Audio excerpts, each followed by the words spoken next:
सबसे पहले तो ये है कि अ, हमारा कोर्स जो है ये मोस्टली जो है ना ये बेसिक कोर्स है, यानी एडवांस नहीं है, बेसिक कोर्स है, ठीक है, वेब डेवलपमेंट का। तो इसमें हम बेसिक चीज़ें ही पढ़ेंगे। एक इससे आगे कोर्स होता है एडवांस्ड वेब का, उसमें फिर एडवांस चीज़ें आती हैं, ठीक है। दूसरा ये मैं आप लोगों को, आप दोनों को रिकमेंड करूंगा कि आप जो है ना खुद से जो है ना पढ़िएगा, क्योंकि जो टीचर्स है ना वो इतना खास कोई नहीं पढ़ाएंगे आपको। आपने अपनी एफर्ट देनी है, ठीक है। ये आप लोगों ने टेक्निकल कोर्स अपनी मर्जी से रखा है ना, तो इसको आपने अपनी एफर्ट दे के इसको स्टडी करना है, ठीक है। टीचर्स इतना कोई खास नहीं पढ़ाएंगे आपको, तो आपने खुद जो है इसको पढ़ना है।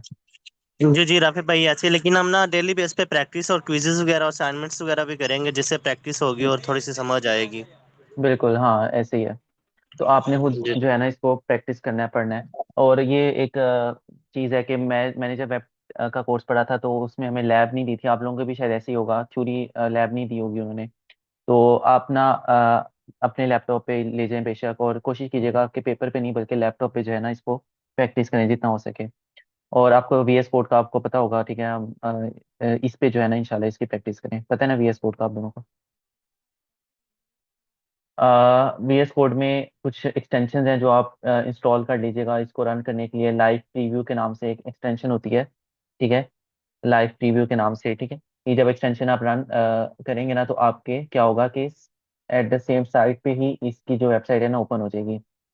तो इसको लाजमी इंस्टॉल कर लीजिएगा। बाकी उसमें होता है, एक सेकंड।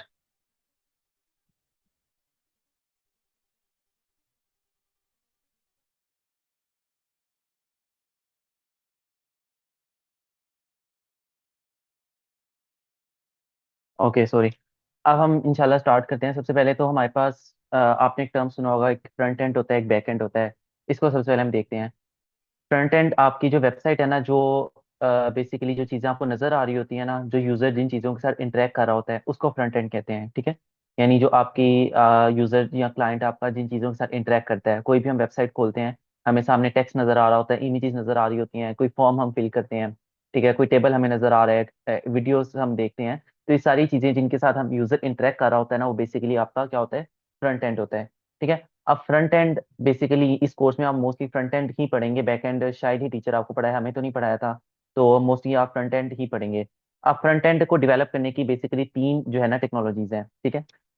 बेसिक जो है, इस सबसे पहले जो है वो क्या है, HTML है, फिर CSS है, फिर जावास्क्रिप्ट है। अच्छा, अब ये इसकी ये चीजें क्या होती हैं। HTML आपका hyper text markup language actually से कहते हैं। आपकी जो वेबसाइट का बेसिक स्ट्रक्चर है ना, वो आपका HTML बनाता है, ठीक है। एक वेबसाइट है ना, उसका जो बेसिक स्ट्रक्चर है जिसको स्केलेटन कहते हैं, वो आपके HTML के थ्रू आप बनाते हो। बेसिकली ये प्रोग्रामिंग लैंग्वेजेस ही हैं, ठीक है।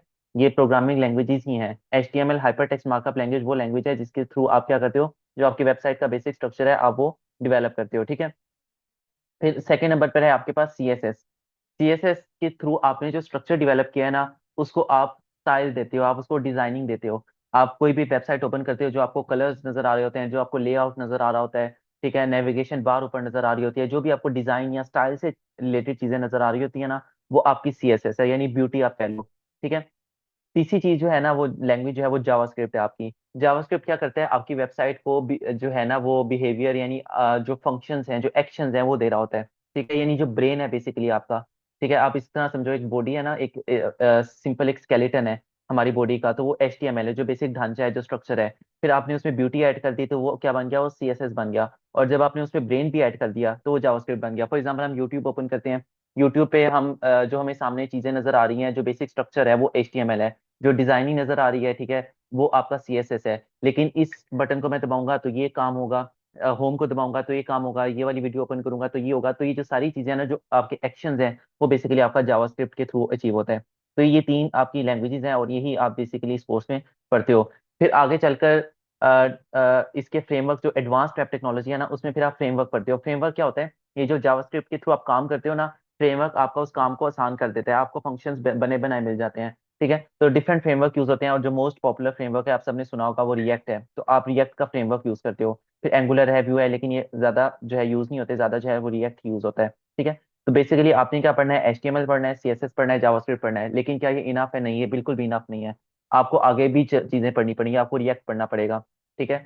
ये हो गया आपका फ्रंट एंड, ठीक है। उसके बाद क्या होता है बैकएंड। बैकएंड क्या होता है? बैकएंड ये है, जैसे मैंने बताया, फ्रंट एंड वो है जिसके साथ यूजर इंटरेक्ट कर रहा होता है। अब उसके पीछे क्या हो रहा है, इसको ना रेस्टोरेंट की एग्जांपल से समझते हैं। लाइक जिस तरह कस्टमर है ना, वो आपका देखता है कि उसे रेस्टोरेंट के अंदर कुछ चीजें नजर आ रही होती हैं जिनके साथ वो इंटरेक्ट कर रहा होता है, फ्रंट एंड है। लेकिन किचन में क्या हो रहा है वो उसे नहीं पता, वो बैक एंड है। इसी तरह हम कस्टमर जो यूजर्स हैं उनको वेबसाइट की फ्रंट की चीजें नजर आ रही हैं, लेकिन बैक एंड पे क्या हो रहा है, पीछे क्या हो रहा है, वो नहीं नजर आ रहा होता। तो वो बेसिकली बैक एंड होता है। लाइक फॉर एग्जाम्पल हम फॉर्म फिल करते हैं, कोई भी फॉर्म है, लॉगिन का फॉर्म है, हम वो फिल करते हैं, ठीक है। तो हमने अपना यूजर नेम पासवर्ड एंटर किया, वो फ्रंट एंड है। लेकिन पीछे वो ऑथेंटिकेशन होती है, ठीक है, ऑथेंटिकेशन होती है। फिर वो सर्वर आपको एक रिस्पोंड करता है कि आया वो ऑथेंटिकेशन सक्सेसफुल है या नहीं। तो बैकएंड पे जो काम हो रहा होता है उसको आप बैकएंड कह रहे हो, ठीक है। अब बैकएंड में जो टेक्नोलॉजीज यूज होती हैं वो डिफरेंट है। नोड जेएस है, पाइथन है, डी जेंगो, फ्लास्क वगैरह, पीएचपी, ठीक है। ये मोस्टली जो है टेक्नोलॉजीज यूज हो रही होती हैं बैकएंड पे, ठीक है। इंशाल्लाह इनको मजीद आगे भी हम देखते हैं। अच्छा, अब डेटाबेस क्या होता है? डेटाबेस आप लोगों ने कोर्स पढ़ा होगा, फोर्थ सेमेस्टर में। डेटाबेस होता है बेसिकली कि किस तरह से आपका जो डाटा है वो स्टोर हो रहा होता है। तो ये भी बैकएंड के अंदर ही बेसिकली आ जाता है। लाइक आपने जैसे उसी में एग्जांपल को अगर मैं लूँ कि आपने यूजर है, उसने फॉर्म फिल किया है, यूजर नेम पासवर्ड, तो अब जाकर वो डेटाबेस से चेक करेगा, उसको वो मैच करेगा, ठीक है। फिर वो ऑथेंटिकेशन करेगा। तो डेटाबेस में हमारी सारा जो डाटा है वो पड़ा होता है। तो ये भी बैकएंड में आ जाता है। लाइक मोंगो डीबी है, माई एसक्यूएल है। माई एसक्यूएल हमने थर्ड सेमेस्टर में पढ़ा होगा, याद होगा।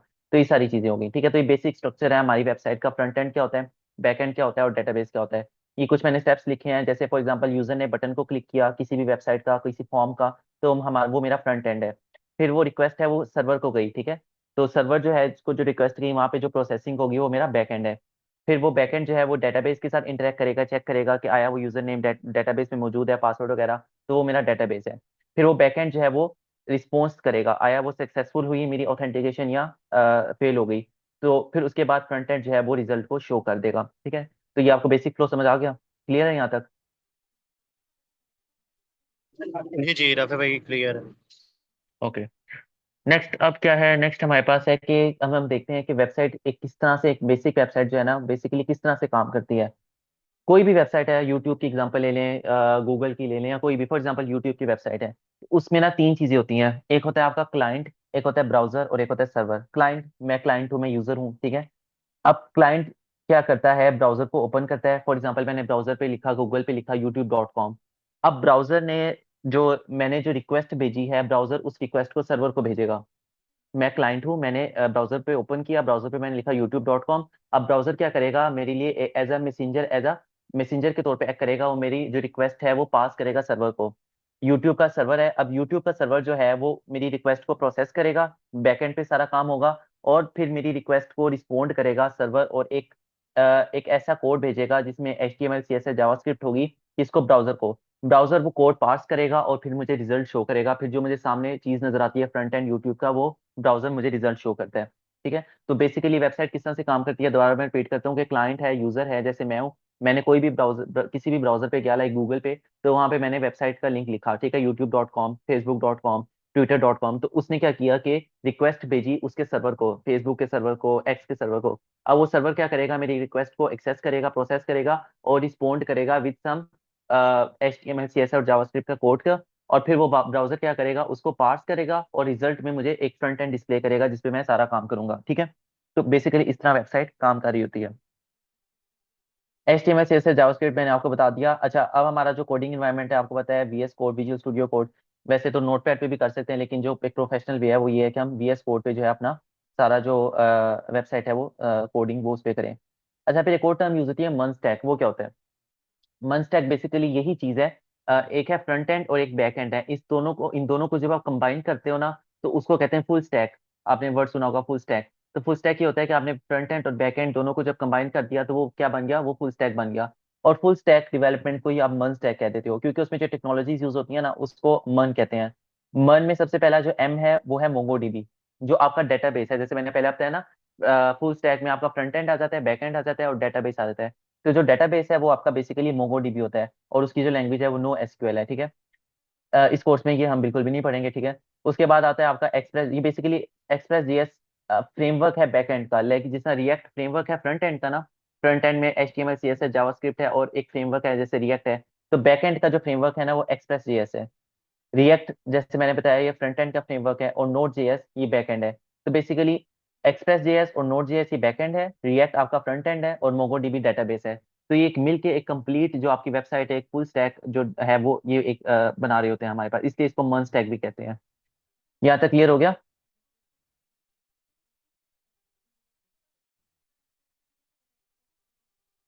ओके है। जी जी। अच्छा, अब है नेक्स्ट हमारे पास अब हमने बेसिकली अब हमने प्रॉपर एचटीएमएल को स्टार्ट करना है। हमने एचटीएमएल कवर करेंगे इंशाल्लाह इस कोर्स में, सीएसएस और जावास्क्रिप्ट। ठीक है। जो रिएक्ट है वो एडवांस्ड वेब में इंशाल्लाह पढ़ाया जाता है आप लोगों को। ठीक है। अब एचटीएमएल में क्या चीज़ है? एचटीएमएल जैसे मैंने बताया ये हाइपर टेक्स्ट मार्कअप लैंग्वेज है। ठीक है, इसका फुल फॉर्म है हाइपर टेक्स्ट मार्कअप लैंग्वेज। ये स्टैंडर्ड लैंग्वेज है। किसी भी हमने वेब पेज को, वेबसाइट को डिजाइन करना है तो एक स्टैंडर्ड लैंग्वेज है। किसी ने भी वेबसाइट जब अपने बनानी है ना तो एचटीएमएल में उसे ही बनानी है, और कोई लैंग्वेज जो है वो उसमें नहीं बना सकता। एचटीएमएल हमारे जो पेज का स्ट्रक्चर है, यानी जैसे मैंने पहले बताया जो स्केलेटन है उसको डिस्क्राइब करा होता है। एचटीएमएल में होता क्या है? एचटीएमएल में कुछ एलिमेंट्स होते हैं, सीरीज ऑफ एलिमेंट्स। वो अभी हम इंशाल्लाह आगे देखते हैं कि एलिमेंट्स क्या होते हैं।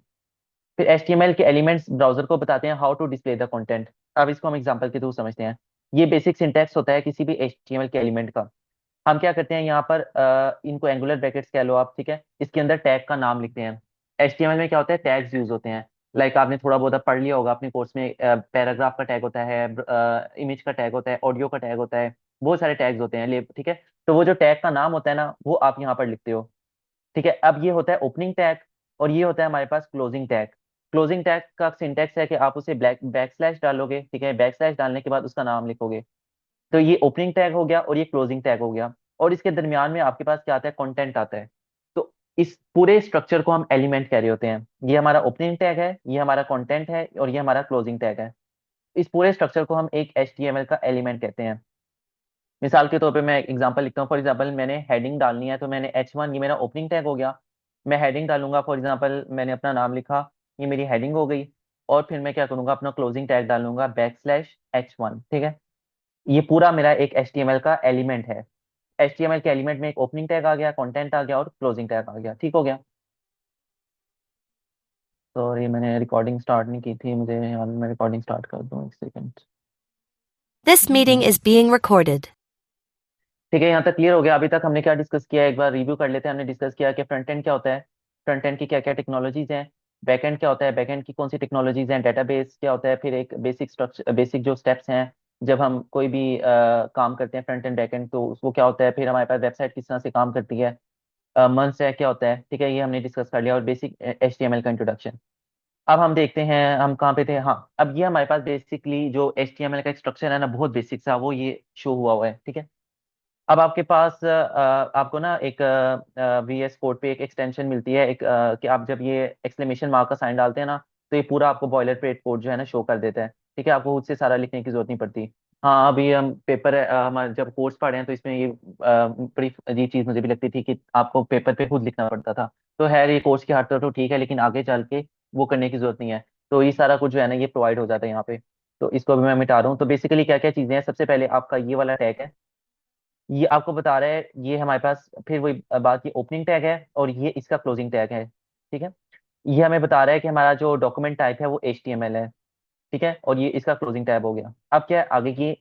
HTML। ठीक है, लैंग्वेज इसकी क्या है? ये एक HTML जो है ये हमारे पास उस टैग का नाम है, और लैंग्वेज जो है वो उसका एट्रीब्यूट है।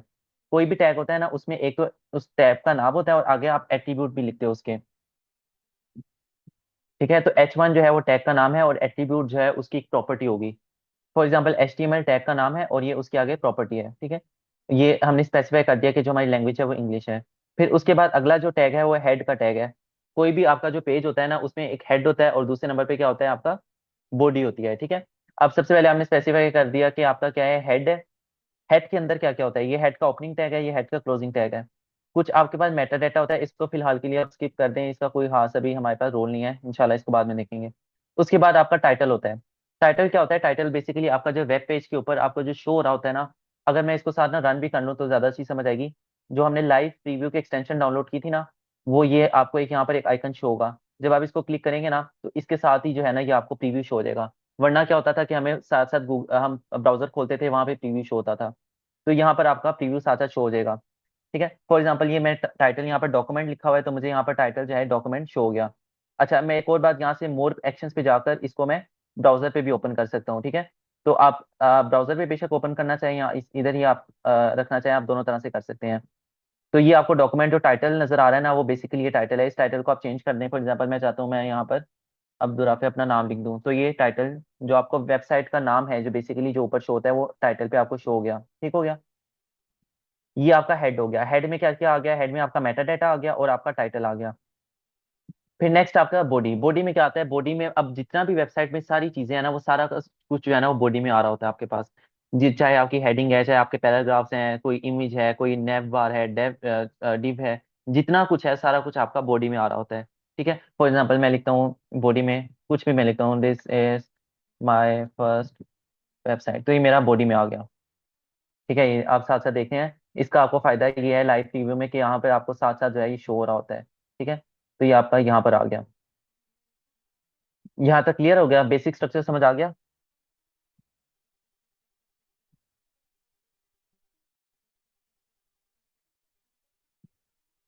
अच्छा, अब एक और चीज होती है कमेंट का। आपको पता है जैसे हमने C++ में देखा था, अब VS कोड पे अगर आप किसी चीज को कमेंट करना चाह रहे हो ना HTML में, तो आप उसको सिलेक्ट करो और कंट्रोल स्लैश, जो फॉरवर्ड स्लैश का बटन है, उसे आप दबा दो, तो ये मेरा कमेंट हो जाएगा। ठीक है। अब वापस अनकमेंट करना चाहते हो तो आप उसी तरह कंट्रोल और फॉरवर्ड स्लैश का बटन आप दबा दो। ठीक है। अब हम आगे कुछ चीजें मजीद देखते हैं। ठीक है। अ, अब आपके पास हम देखते हैं कि CSS और जावास्क्रिप्ट तो हम बाद में पढ़ेंगे, लेकिन हम देखते हैं कि बेसिकली उनका कैसे हम अपनी वेबसाइट के साथ कनेक्ट कर सकते हैं।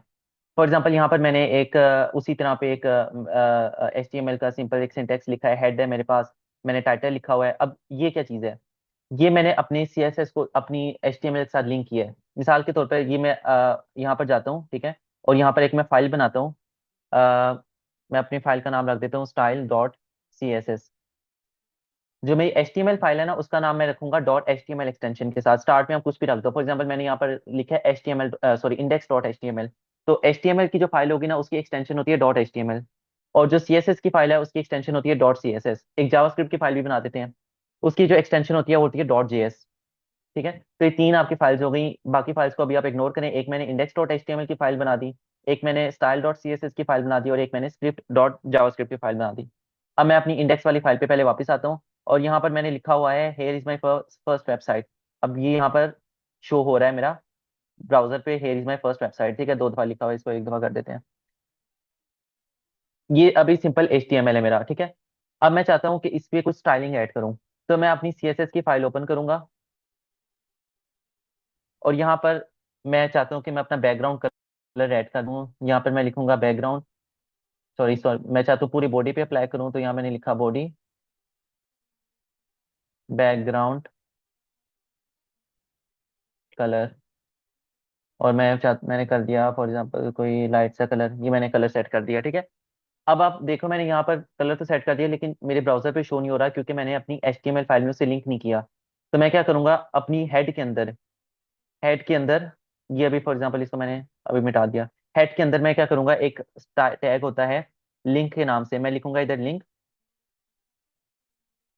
और लिंक, ये मुझे इसने शो कर दिया लिंक CSS, मैं इसको क्लिक कर दूंगा। ठीक है। और यहाँ पर href इसका एट्रीब्यूट है, इसमें आप जो है अपनी CSS वाली फाइल का नाम ऐड कर देंगे। ठीक है। तो मैंने CSS वाली फाइल का नाम मेरा style.css था। ठीक है। तो यहाँ मैं style.css लिख दूंगा। यहाँ पहले से लिखा हुआ है, अगर कोई और नाम होता तो मैं यहाँ कोई और नाम लिख देता। अब मैंने जब ऐड कर दिया, अब मैं जब इसको रिफ्रेश करूंगा तो इसका कलर चेंज हो गया। ठीक है। अगर मैं इसको ऐड ना करता, फॉर एग्जांपल इसे मैं कमेंट कर दिया, तो बेशक मैंने एक CSS नाम की एक फाइल बनाई हुई है जिसमें मैंने बैकग्राउंड कलर रखा हुआ है, लेकिन ये यहाँ पर चेंज नहीं होगा, सिर्फ वापस वाइट हो गया। तो मुझे करने के लिए क्या करना पड़ेगा, उसे पहले यहाँ पर लिंक करना पड़ेगा। अच्छा, नेक्स्ट आपके पास बॉडी। अब जावास्क्रिप्ट को कैसे लिंक करते हैं? पहले मैं इसको कमेंट करता हूँ, फिर इसको लिंक करता हूँ। जावास्क्रिप्ट को कैसे करेंगे? ये मैं अपनी script.js वाली फाइल पे गया। यहाँ पर मैंने कोई भी एक कोड जावास्क्रिप्ट का लिखूंगा, ये इंशाल्लाह हम बाद में देखेंगे। Alert, for example hello world. ठीक है। अब मुझे अलर्ट शो कर देगा मेरे वेब पेज पे, लेकिन वही बात अभी शो नहीं करेगा क्योंकि मैंने लिंक नहीं किया हुआ। तो मैं वापस HTML वाली फाइल पे जाऊंगा, और बॉडी से पहले CSS को मैंने लिंक करना है हेड के अंदर, लेकिन जावास्क्रिप्ट को मैंने लिंक करना है बॉडी के अंदर। जब मेरी बॉडी खत्म होनी, क्लोजिंग टैग होगा ना, उससे पहले मैं क्या लिखूंगा, यहाँ पर लिखूंगा स्क्रिप्ट जावास्क्रिप्ट के लिए स्क्रिप्ट में लिखूंगा, और ये जो थर्ड वाला टैब है इसे मैं क्लिक करूंगा, और एस आर सी के अंदर जो मेरे जावास्क्रिप्ट वाली फाइल का नाम है ना वो मैं लिख दूंगा। फॉर एग्जाम्पल यहाँ पर मेरी जावास्क्रिप्ट वाली फाइल का नाम था script.js, तो मैंने इसको लिख दिया, और इसको रिफ्रेश में करूंगा तो यहाँ पर मुझे अलर्ट शो हो गया हेलो वर्ल्ड का। ठीक है, तो ये मेरी जावास्क्रिप्ट का एक सिंपल सा कोड था। यहाँ तक क्लियर हो गया?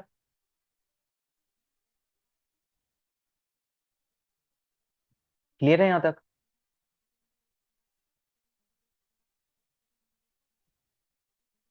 ओके, अब हम मजीद आगे चलते हैं।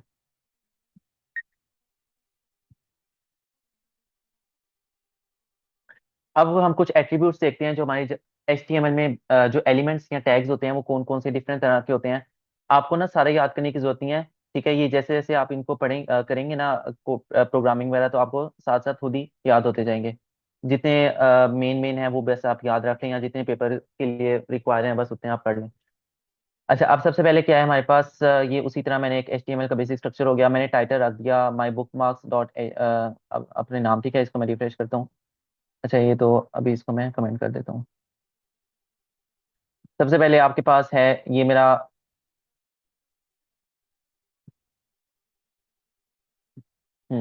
ये मेरा सबसे पहले टाइटल आ गया। अब मैं, हमारे पास हेडिंग्स क्या होती हैं अपने वेब पेज में, जो भी मेरी हेडिंग्स में डालना चाहता हूँ ना, तो वो एच टैब जो है ना एलिमेंट के थ्रू हम यूज कर डालते हैं।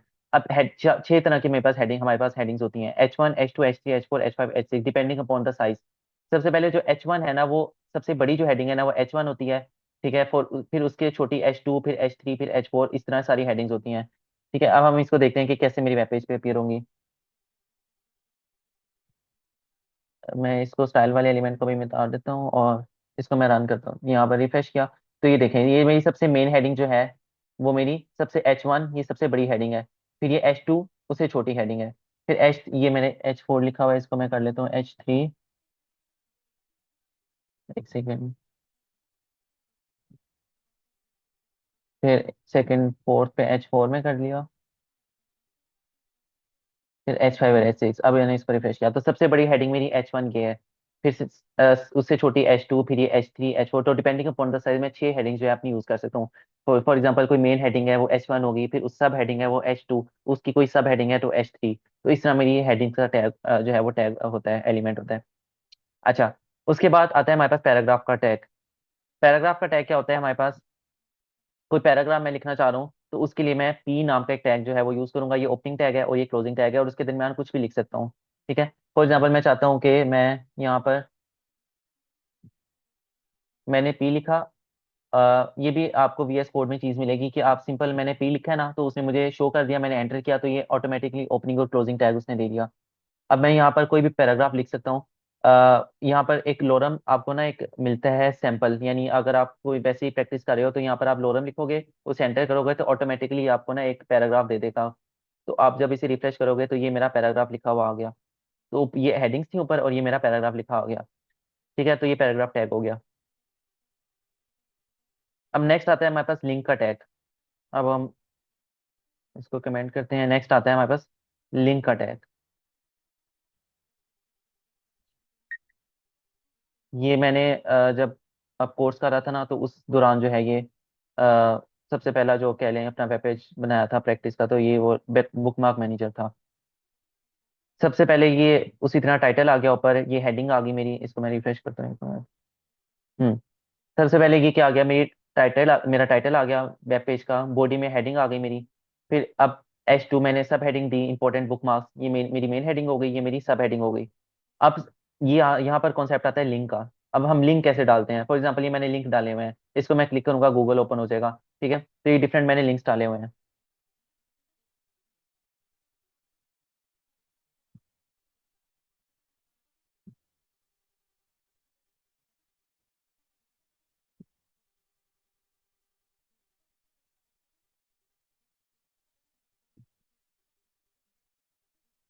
डाले हुए हैं, अब ये मैंने कैसे डाले हैं, ए टैग को यूज करते हुए मैं लिंक डाल सकता हूँ। ठीक है, तो ये ए जो टैग होता है ना, एंकर टैग इसको कहते हैं। आप इसको लिखेंगे, फॉर एग्जाम्पल मैं यहाँ पे लिखता हूँ ए एंकर टैग, इसको मैंने एंटर किया तो ये मेरे इसने शो कर दिया। अब Href में आप उस वेबसाइट का लिंक डालोगे जो आप ओपन करना चाह रहे हो। फॉर एग्जाम्पल मैंने गूगल ओपन करना है तो मैं यहाँ उस गूगल का लिंक डाल दूंगा, google.com।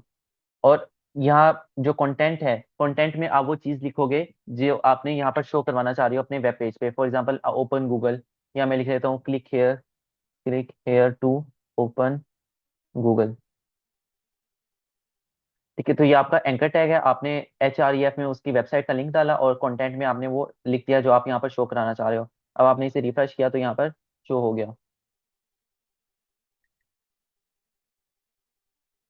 ये क्यों स्क्रीन बार बार हो जाती है?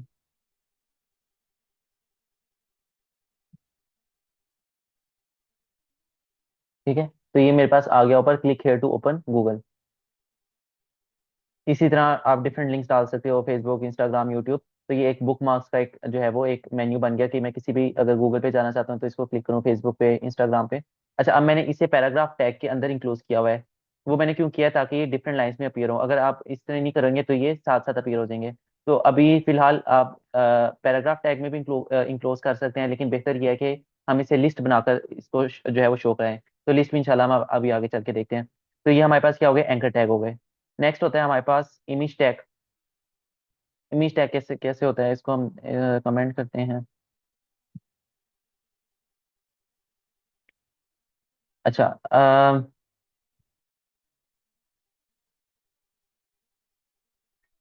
इमेज टैग क्या होता है? आप यहाँ पर लिखते हो इमेज। अच्छा, जो इमेज टैग है ना, ये सेल्फ क्लोजिंग टैग है। कुछ ऐसे टैग्स होते हैं जिनका ओपनिंग और क्लोजिंग नहीं होता, वो सेल्फ क्लोजिंग होते हैं। ठीक है, यानी कि आप देख रहे हो ना, इमेज को कोई क्लोजिंग टैग नहीं है, सिर्फ एक ही टैग है, तो इनको सेल्फ क्लोजिंग टैग कहते हैं। अब यहाँ पर इमेज SRC में ना आप इमेज की वो नाम डालोगे जो आप यहाँ पर इंक्लूड करना चाह रहे हो। फॉर एग्जाम्पल मैं ना गूगल से कोई इमेज डाउनलोड करता हूँ। गूगल से मैं इमेज डाउनलोड की है, एक मिनट।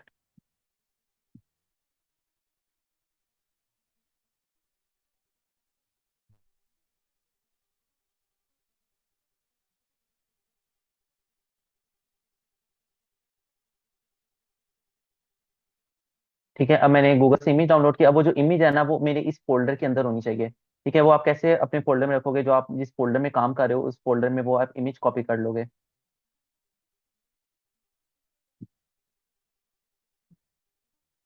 यहाँ से मैंने इसे कॉपी किया और यहाँ पर मैंने पेस्ट कर दिया। तो ये मेरे उस फोल्डर में वो इमेज कॉपी हो गई। और अब आप यहाँ देखोगे कि यहाँ पर मेरी इमेज आ गई है download.png के नाम से। ठीक है, अब इसी जो इमेज का आपका नाम है download.png, पाकिस्तान का फ्लैग मैंने कॉपी किया है। अब आपके पास यहाँ पर इसे आप यहाँ पर लिख दोगे जो आपकी इमेज का नाम है, पाकिस्तान, सॉरी, डाउनलोड.png। ठीक है, अब आप जब इसे रिफ्रेश करोगे तो यहाँ पर आपके पास ये पाकिस्तान का फ्लैग शो हो गया। तो इस तरह आप अपनी इमेज को डाल सकते हो। ALT क्या होता है? ALT होता है अल्टरनेट, यानी अगर किसी भी रीजन की वजह से आपकी इमेज शो नहीं हो रही तो यहाँ पर आपके पास कोई आप अल्टरनेट टेक्स्ट डाल दो जो इमेज की जगह पे शो हो जाए। यहाँ पर मैं लिख देता हूँ पाकिस्तान फ्लैग। यानी कोई ऐसी वजह जब मेरी इमेज शो नहीं हो रही, फॉर एग्जाम्पल मैं अगर यहाँ पर गलती से PNG के स्पेलिंग गलत लिख दिए हैं, तो ये मेरी इमेज शो नहीं हो रही, तो यहाँ पर उसने मेरा अल्टरनेट टेक्स्ट शो कर दिया। ठीक है, इसी तरह सेम इसी तरह आपके पास वीडियो का टैग होता है, वो भी सेम इसी पैटर्न पे होता है। आपने वीडियो लिखा, अब वीडियो पे आप यहाँ पर वीडियो जो भी होगी आपकी इस फोल्डर में होनी चाहिए, आप उसका नाम यहाँ पर लिखोगे और एक एडिशनल आप एट्रीब्यूट डालोगे कंट्रोल नाम का। कंट्रोल से क्या होगा कि वो वीडियो जो है वो प्ले हो जाएगी। अगर आप कंट्रोल नहीं डालोगे तो वीडियो प्ले नहीं होगी। सेम इसी तरह ऑडियो का होता है टैग। ठीक है, यहाँ पर आप ऑडियो का नाम लिख दोगे और इसमें भी आप कंट्रोल नाम का एक फंक्शन डाल दोगे। ठीक है, ये हो गया। अच्छा, उसके बाद होता है हमारे पास, हम आते हैं टेबल पे, टेबल का टैग। ये मैंने एक नई फाइल खोली है। ठीक है, इसमें मैंने टेबल के लिए कुछ कोड लिखा हुआ है पहले से ही। ये वो आपके पास, ये मेरे पिछले वाली वेबसाइट का जो मैंने रिफ्रेश किया, ये ऊपर इमेज आ गई, ये मेरी ऑडियो वीडियो आ गई और नीचे ऑडियो आ गई। अच्छा, अब मैं इसको, इस वाले को देखते हैं हम इंशाल्लाह।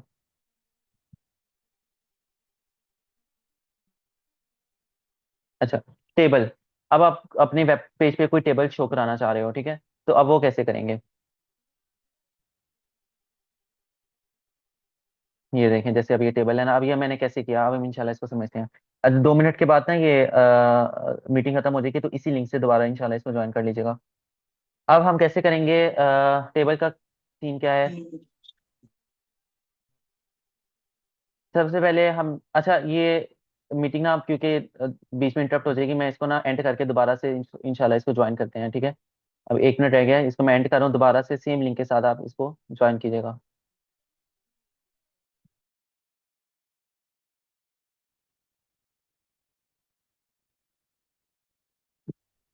हम टेबल को देख रहे थे।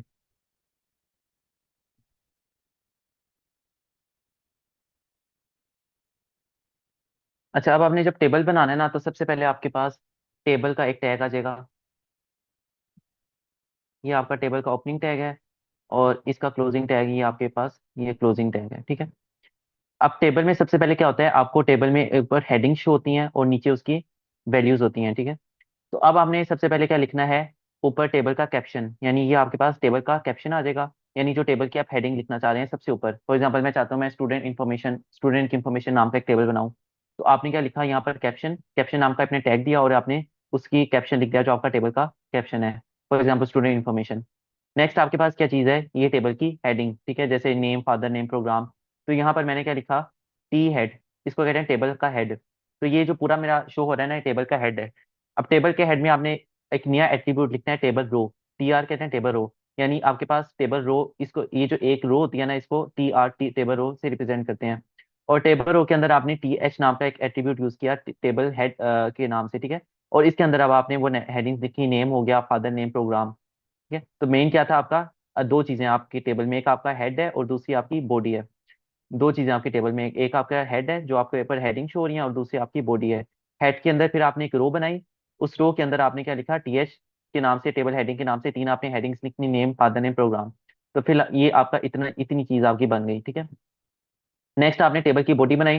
टेबल की बॉडी में फिर आपने फिर टेबल के रो के नाम से एक एट्रीब्यूट लिया, जिसना टेबल के हेड में आपने टीआर के नाम से एक लिया था, फिर आपने एक रो के लिए टीआर के नाम से एक लिया। अब आपने नेक्स्ट रो फिल करनी है ना, जो ये पहली रो है, तो इसके लिए आपने क्या किया, फिर आपने टीआर के नाम से एक रो ली। फिर अब आपने टी डी के नाम से एट्रीब्यूट यूज करना है। पहले टेबल हेड था टी एच के नाम से, इधर आपने टी डी के नाम से यूज करना है, टेबल डाटा। अगर यहाँ भी मैं टी एच के नाम से यूज करूंगा ना, वो उसको बोल्ड कर देगा। तो इसलिए जैसे मैंने यहाँ पर टी एच के नाम से करूंगा ना, तो उसको बोल्ड कर देगा। तो इसलिए आपने क्या करना है, टेबल हेड जैसे देखें इसने बोल्ड कर दिया, तो मैं चाहता हूँ बोल्ड ना हो, तो इसको मैं टी डी के नाम से यूज करूंगा। तो इसने क्या किया, यहाँ पर टेबल डाटा में आ गया मेरा नाम आ गया। फिर उसके बाद अगली जो टेबल डाटा होगा वो अगले कॉलम के लिए होगा, जैसे फादर नेम है, तो यहाँ पे फादर नेम आ गया। और अगला जो टेबल का डाटा होगा वो प्रोग्राम के लिए होगा, तो यहाँ पर प्रोग्राम का नाम आ गया। अभी मैं रोज पेन को हटा रहा हूँ, ये इंशाल्लाह बाद में देखते हैं। अब ठीक है, तो ये आपके पास क्या आ गया, मेरा पहली रो जो है मेरी फिल हो गई। अब मैं अगली रो फिर फिल करना चाह रहा हूँ, तो मैं दोबारा से टेबल रो नाम का एक एट्रीब्यूट लूंगा। उसमें फिर मैंने टेबल का डाटा लिखा, पहले कॉलम के लिए मेरा नाम आ गया हमजा रहील। फिर फादर के नाम के लिए फिर दोबारा मैंने यहाँ पर टेबल डाटा लिया। फिर प्रोग्राम के लिए मैं दोबारा यहाँ पर टेबल डाटा लूंगा, और यहाँ पर मैं प्रोग्राम लिख दिया, for example BS software engineering, ठीक है। तो यहाँ पर मेरा प्रोग्राम आ गया। अब एक और मैं एंट्री अगर करना चाह रहा हूँ, तो मैं दोबारा TR टेबल रो के नाम से लूंगा। फिर मैं यहाँ पर लिखूंगा टेबल डाटा, पहला जो कॉलम है उसमें मैं XYZ किसी का भी नाम लिख देता हूँ, अ, माजिद। फिर उसके बाद दोबारा अगले रो कॉलम के लिए उसका फादर का नेम, और उसके बाद टेबल डाटा जो प्रोग्राम है उसके लिए। तो ये मेरा टेबल शो हो गया, ठीक है।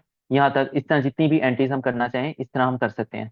अब लास्ट चीज है टेबल का फुट, यानी जिस तरह टेबल का हेड है ना, जो ये अगर आप एंड पर कोई चीज डालना चाहते हैं, ठीक है, जो ये इतना कॉमनली यूज नहीं होता, लेकिन वैसे ही अगर डालना चाहें, तो आप यहाँ पर टी फुट के नाम से एक एट्रीब्यूट यूज करते हैं, टेबल का फुट, ठीक है। और उस पर आप जो है वो अपनी एंट्री कर सकते हो, उसी तरह टेबल का रो और अंदर टेबल का डाटा। अच्छा, अब आपके पास हम देखते हैं कि इसका बॉर्डर हम कैसे बना सकते हैं। ये टेबल तो बन गया, लेकिन इसका बॉर्डर कैसे बनाना है। तो इसका बॉर्डर बनाने के लिए जो टेबल का हमने एट्रीब्यूट लिखा है ना, इसके साथ हम बॉर्डर नाम का एक एट्रीब्यूट लिखते हैं, और इसमें हम लिख दिया फॉर एग्जांपल 2, ठीक है। तो यहाँ पर बॉर्डर मेरा बन गया। अगर मैं चाहता हूँ ये बोल्ड हो, थोड़ा थिक हो जाए, तो इसको मैं वैल्यू को बढ़ा सकता हूँ 3, ठीक है, 5 किया, ज़्यादा थिक हो गया, 7 पे और हो गया। तो इस तरह मैं अपने टेबल का बॉर्डर बना सकता हूँ, 1 पे सबसे पतला बनेगा, ठीक है। तो अगर हमें बॉर्डर बनाना है तो इस तरह बॉर्डर का एट्रीब्यूट यूज कर सकते हैं। बाकी जो चीज़ें हैं स्टाइलिंग वगैरह, वो इंशाल्लाह हम CSS में देखेंगे, अभी हम सिर्फ HTML को देखते हैं। तो ये टेबल का बेसिक स्ट्रक्चर है, यहाँ तक समझ में आ गया, यहाँ तक क्लियर है, कोई कंफ्यूजन? ओके। नेक्स्ट हम देखते हैं लिस्ट को। लिस्ट क्या होती है हमारे पास, लिस्ट ये होती है, जैसे ही आपको वेब पेज पे शो हो रहा है, मैं कुछ लिस्ट बनाना चाहता हूँ किसी भी चीज़ों की, नामों की लिस्ट है या किसी भी चीज़ की लिस्ट है, तो उसके लिए जो मेरा दो तरह की लिस्ट यूज होती है, एक होती है अनऑर्डर्ड लिस्ट और एक होती है ऑर्डर्ड लिस्ट। अनऑर्डर्ड लिस्ट में आपको पास बगैर किसी नंबरिंग के आपको लिस्ट शो रही होती है, और ऑर्डर्ड लिस्ट में क्या होता है कि आपको नंबरिंग के साथ जो है वो लिस्ट शो रही होती है, जैसे आप यहाँ पर देख रहे हो। अब सबसे पहले अनऑर्डर्ड लिस्ट जब आपने बनानी है तो आप यूएल नाम का एट्रीब्यूट यूज करोगे, ठीक है, अनऑर्डर्ड लिस्ट। ये इसका ओपनिंग टैग हो गया। अब मैं इसको टाइप को बता रहा हूँ। ये बेसिकली सीएसएस की चीजें हैं। और ये आपका क्लोजिंग टैग हो गया। अब अनऑर्डर्ड लिस्ट के अंदर आप जितनी भी आपने लिस्ट बनानी है ना, उसके लिए आप एल का टैग यूज करोगे।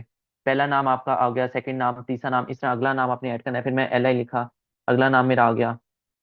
ठीक है, तो मैंने जितने भी नाम लिखना इस तरह मैं लिस्ट के थ्रू ऐड करता जाऊंगा। तो मेरी ये अनऑर्डर्ड लिस्ट बन गई। ऑर्डर्ड लिस्ट में क्या करना है, ऑर्डर्ड लिस्ट में होता है ओएल के, यहाँ पर यूएल था अनऑर्डर्ड लिस्ट, और यहाँ पर ओएल है। बाकी अंदर काम वही है, लिस्ट आपने लिखी और आपने नाम लिख लिया। अब यहाँ पर जो मैंने लिखा था ना टाइप, वही बेसिकली ये है कि आप कौन सा यूज करना चाहते हो, स्केयर यूज करना चाहते हो, या आप ये आपको बुलेट पॉइंट नजर आ रहे हैं ना, तो आप स्केयर यूज करना चाहते हो, सर्कल यूज करना चाहते हो अपने बुलेट को चेंज करने के लिए। तो वो यहाँ पर आप टाइप लिखते हो, सीएसएस की चीज है, इसलिए अभी हम उसको फिलहाल नहीं देख रहे, यानी आप स्टाइलिंग जो कर रहे हो, अभी हम सिर्फ एचटीएमएल को देख रहे हैं। अब इसी तरह अगर आप यहाँ पर ये जो नंबरिंग है इसको आप चेंज करना चाहते हो, फॉर एग्जाम्पल ये टाइप है, तो यहाँ पर मैं एबीसी की नंबरिंग करना चाह रहा हूँ। तो ये मैं ए कैपिटल ए, तो ये एबीसी के साथ नंबरिंग हो गई। अगर मैं किसी और स्मॉल एबीसी से चाहता हूँ तो मैं स्मॉल ए लिख दूंगा। तो इस तरह आप अपनी नंबरिंग को चेंज कर सकते हो।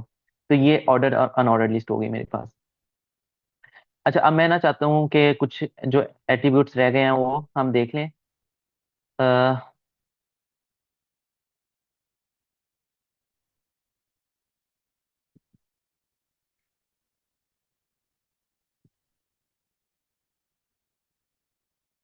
ये एक वेबसाइट है, आपको इसका पता होगा। इसको जरूर एक्सप्लोर कीजिएगा, W3 स्कूल। ठीक है, इसको स्टडी करेंगे, इस पे बड़ी अच्छी आपको जो है ना ये ट्यूटोरियल मिल जाएंगे। हमने ये देख लिया डॉग टाइप, उसके बाद एलिमेंट्स में हमने कुछ अगर मिस हो गए हैं तो वो हेडिंग हमने देख ली। अच्छा, ब्रेक टैग रह गया हमारा। ब्रेक टैग क्या होता है, आप अपने पैराग्राफ में कहीं जिस तरह आपको याद होगा C++ में हम क्या करते थे, हैंडल वगैरह यूज करते थे ना, तो इसमें आपने चाहते हैं कि आपके पैराग्राफ में स्पेस आ जाए। फॉर एग्जांपल यहाँ पर मैं एक पैराग्राफ लिखता हूँ,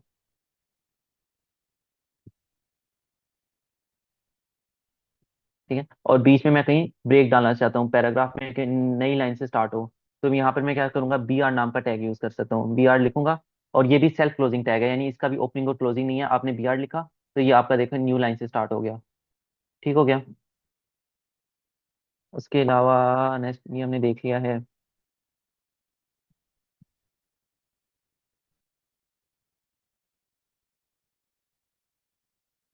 हेडिंग्स हमने देख ली, उसके बाद हमने पैराग्राफ देख लिया। अच्छा, स्टाइलिंग इंशाल्लाह बाद में देखेंगे, ये CSS से रिलेटेड चीजें हैं। हाँ, अब ये कुछ चीजें हैं, ये आप याद रखने की जरूरत नहीं है, बस इसका कॉन्सेप्ट होना चाहिए आपके पास कि ये टैग्स क्या क्या काम करते हैं। फॉर एग्जांपल आप अपने पैराग्राफ को बोल्ड करना चाहते हो, तो आप बी नाम का एक की मैं एग्जांपल आपको दिखा देता हूँ, बाकी आप खुद प्रैक्टिस, जितनी आप खुद प्रैक्टिस करेंगे उतना आपको ज्यादा आएगा। फॉर एग्जाम्पल मैं चाहता हूँ ये मेरा पूरा पैराग्राफ है, इतने हिस्से को मैं बोल्ड करूँ, तो मैं यहाँ पर बी नाम का टैग डाल दूंगा। बी ये ओपनिंग है, क्लोजिंग है, और जितना हिस्सा मैंने बोल्ड करना है ना, उसको मैं इस टैग के अंदर डाल दूंगा। तो ये मेरा हिस्सा इतना बोल्ड हो गया। ठीक है। अ, फिर इसी तरह अगर मैं चाहता हूँ, स्ट्रॉन्ग भी बोल्ड की ही तरह होता है, अगर मैं चाहता हूँ इटैलिक करूँ तो आई लिख दूंगा। एम्फासाइज टैक्स ये भी इटैलिक करता है। ठीक है। मार्क का फॉर एग्जाम्पल यूज करके देखते हैं मार्क क्या करते हैं। यहाँ पर मैंने बी की जगह लिख दिया मार्क, और इधर भी मैंने लिख दिया मार्क। तो इसने क्या किया, मेरे टेक्स्ट को हाईलाइट कर दिया। तो मैं चाहता हूँ अगर मेरा टेक्स्ट हाईलाइट हो तो मैं मार्क का जो है एट्रीब्यूट टैग यूज कर सकता हूँ। इसी तरह अगर मैं चाहता हूँ मेरा टेक्स्ट छोटा हो जाए तो उसके लिए स्मॉल का, अगर टेक्स्ट के ऊपर लाइन आ जाए तो डिलीट का। फिर इसी तरह ये डिफरेंट है, इसको आप अपने हाथ से खुद ही ट्राई कीजिएगा।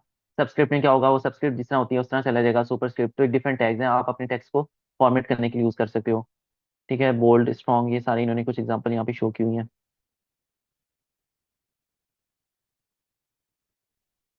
नेक्स्ट हमने कोटेशन, ये भी फिलहाल नहीं करना। कमेंट्स हमने देख लिया, कमेंट्स क्या होते हैं। लिंक हमने देख लिया कैसे डालते हैं।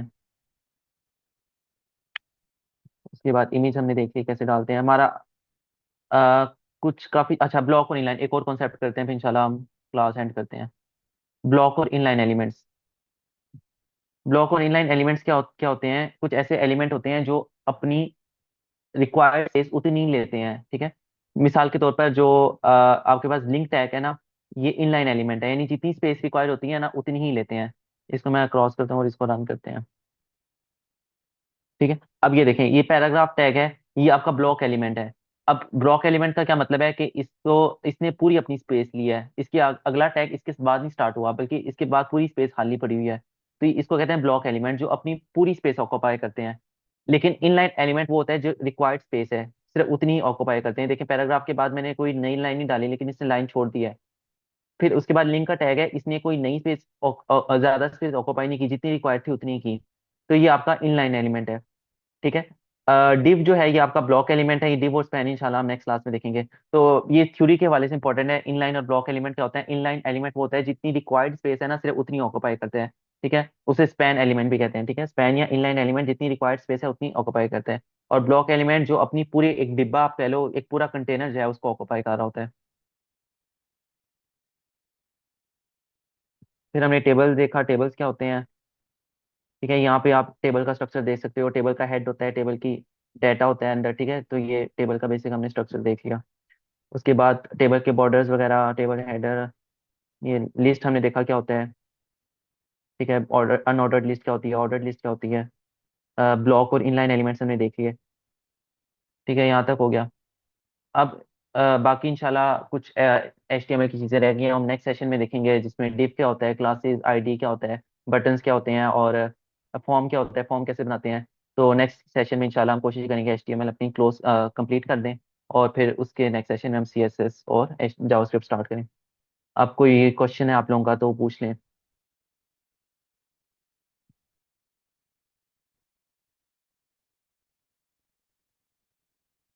अस्सलाम वालेकुम। वालेकुम सलाम। राफी भाई, आवाज़ आ रही? जी जी। अच्छा, राफी भाई, अभी आपके पास यानी कितना टाइम है? अभी है मीटिंग एंड होने में 15-20 मिनट है मेरे ख्याल से। सही बताएं से। आप। अच्छा, थोड़ा सा इशू हो गया था, जिसकी वजह से मैं थोड़ा लेट आया था। तो जी जी। अगर आपसे हो सके तो जो स्टार्ट आपकी से जो एक्सप्लेन किया है। जो पिक्चर इंसर्ट करने वाला है मेन, ओके ओके, मैं बता अगर देता हूँ। आप उसको एक दफ़ा थोड़ा सा बता दे तो जी काफ़ी। जी।